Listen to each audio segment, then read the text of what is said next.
Today we're looking at number 3 of the 4 cameras that were given to me by my brother. This is another 35mm SLR from a company I had never heard of. We've got this leather case here, which I actually find really cool. I wish that these hadn't gone out of fashion because I like that. But it actually attaches at the bottom and then snaps on. Now, so we can see the camera. Let's get to it down in here. This was made by a company called Petri. And I definitely was in during the whole research, and every time I looked at it thinking it was Petri for a long time. But Petri makes sense, and I heard someone else online say it, and like a Petri dish. Yeah. This was the Petri FT, as it says on there. Released in 1967. And on here, we have a 55mm lens, also by Petri. Really cool.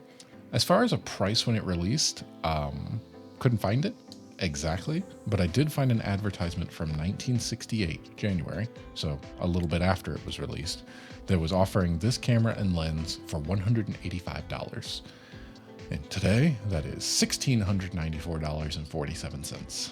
So yeah, pricey camera. So around the same time as the last one we were just looking at, the Minolta, and some similar features between the two. The shutter, the way that works, you've got your knob for setting your different speeds, but a secondary knob over here for setting your film speed. This one also has the same kind of ASA and DIN numbers to it. I'm guessing those were the 2 types of film that you could get at the time. When it comes to releasing, this one is much easier to understand. This one just opens up, but a very similar style. Although they were 2 different companies, looking at just this, almost indistinguishable.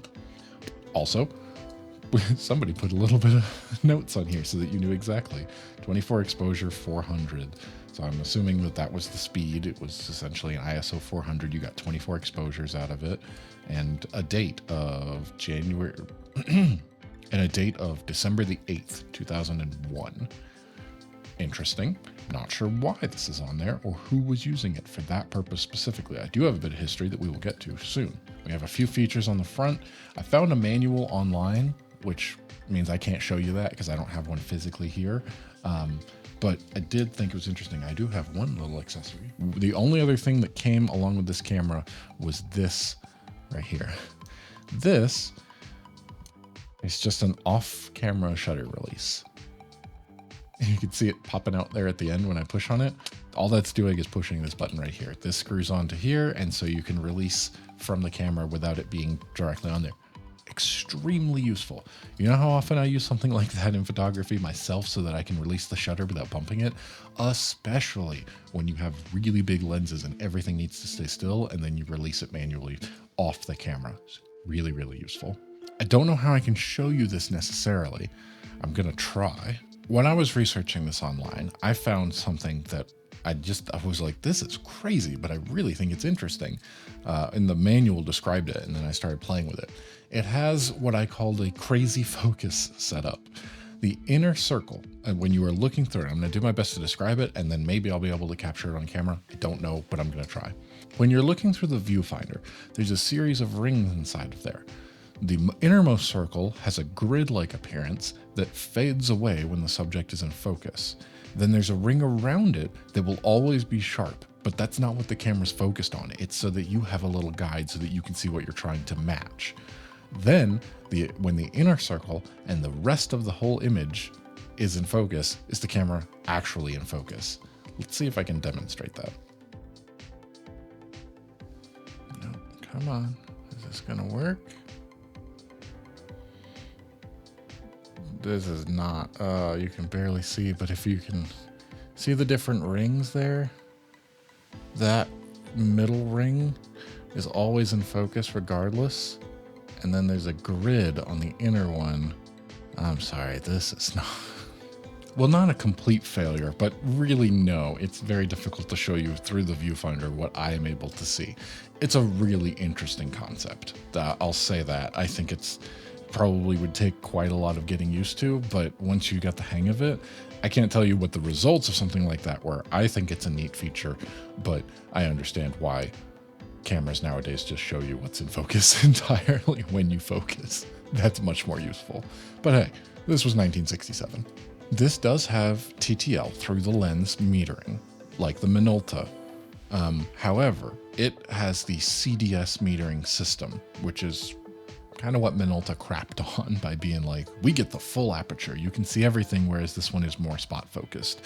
If it's, in the middle, maybe. I can't 100% say that that's what that does, but I think it does. This, I'm pretty sure, no longer functions. I don't think, like the last time, it has to do with the timer going off, because there goes the timer. And it just goes all the way down to there. And it just does not work, which makes sense because I talked to the person who owned this, and yeah. He also thought that this would not work. Speaking of the person who owned this, there is a bit of history here, which I thought was really, really fascinating of all the cameras. Very similar, and that's why I kind of think that most of these may be in the same way, but I mentioned before with the Kodak, back the first video we did, that my dad thinks that it was his dad's, my grandfather's. But this one I know for 100% because when my brother gave me all these cameras, he said, hey, talk to your dad about it because there's a chance, I'm pretty sure that he was cleaning out a closet and he just gave me all these. And I think that some of them were his. He didn't mention my grandfather on that side because I don't know if he knew that. But my dad specifically, I took a picture, I was like, hey, do you recognize any of these? And sent it to him. And he goes, yeah, that Petri one. He bought for his dad, my grandfather, in 1967 at the BX in, can I pronounce this? Kadena, Okinawa, maybe?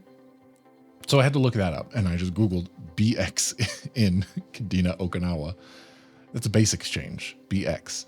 And Kadena, Okinawa, which again, I have no idea if I'm pronouncing that correctly, is the second largest U.S. Air Force base. I learned a lot about the Air Force. My dad was in the Air Force. That's why it was there. And he bought his dad a camera while he was over there in Okinawa. And this is that camera. He confirmed it for sure. He knew that like what it was. He talked about exactly what it was. He knew that the shutter was broken, and that's why he gave it to my brother, thinking maybe he'd be able to fix it being a photographer. No, it's still broken, which is fine. It's going to sit on a shelf now. But for sure, he bought this for his dad in 1967. He bought it brand new, so he probably paid $185 for it, maybe? I can't say that for sure. That's the information I found online, but I did learn about the U.S. Air Force Base in Okinawa, which I did not know. I knew he was stationed overseas in certain ways. I did not realize that it was Okinawa and that there was a base exchange and how big that place is. It's basically mostly just an Air Force base.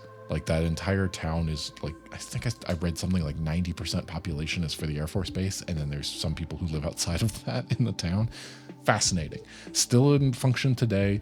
It's the second largest U.S. Air Force Base, which made me go, well, what's the largest Air Force Base? And I started going down that rabbit hole. It has nothing to do with the cameras today, but that's where the history of it is. Absolutely confirmed. And so maybe some of the other ones have some credence to whether or not they were also bought by my dad for his dad. It's possible that Canon, that one hasn't happened yet. It's possible the next camera next week that we'll be talking about was also my dad's. Certainly that's where my brother got them from. And so there's a good chance that that was where they came from and what they were. But for sure, this one has a history and I know exactly where it came from and when he got it. And I think that's a really cool why it was there and how long it's been in the family now. And the fact I didn't even know this existed. If I'd known it existed, I would have said, hey, can I have that? But no, just a random box showed up at my door full of really cool things like this, these cameras. And then as I started researching and I could have just gone, oh, that's neat, and put them on a shelf. And then I would have never asked my dad about it. And I would have never found out any more of the history of this. Now I know. And because I've recorded it, when I forget it, I'll be able to come back and watch this video and remember that I did the history of this and I learned about it. Well, that's all that I've got here on this one. Like I said, just kind of an overview, short little video, what I learned. Mostly this one was a history lesson about my family, apparently. And I think this is really cool and really neat. I like it. I'm glad that I have it now. Thank you, my brother, for sending these to me. Next week, we've got one last one, and then they're all going up on a shelf. It definitely goes without saying, but all of this and the history of everything here is something that I like.